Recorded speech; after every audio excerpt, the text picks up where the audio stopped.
It's pretty easy to recognize blatantly prejudiced comments, but there are times when certain words are used to make it a little less obvious and a lot harder to spot.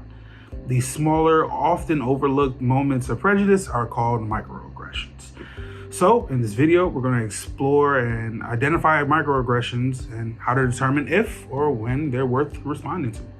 What can microaggressions look like? Well, for starters, these are some examples of everyday verbal and nonverbal digs. Asking to touch or making comments about a Black or African American person's hair. Telling a person of color that they are so articulate. Making or laughing at a joke that reinforces racial, religious, gender, or any other identity stereotypes. How to address microaggressions. Before jumping into any kind of response, it's a good idea to ask yourself the following questions. What happened?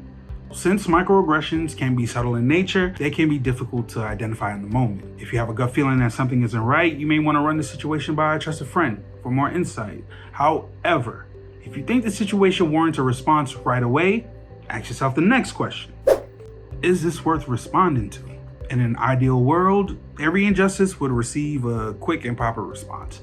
However, our world is far from perfect, and we don't always have the capacity to address every microaggression we experience or witness. Only you will know whether or not it's worth speaking up.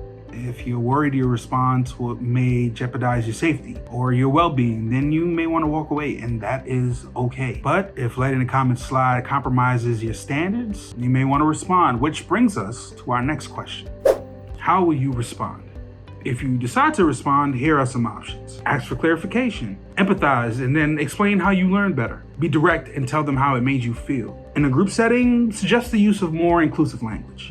Listen, it would be awesome if every time we called out people for microaggressions, they learned and grew from the experience, but we know that's not how life works. Don't let that discourage you from having these difficult conversations if you feel a situation warrants it. It's important that victims of microaggressions seek support after the incident. If you've been on the receiving end of a microaggression, please make sure to reach out to people you trust or support. You can check out your school's diversity center or reach out to the racial equality support line.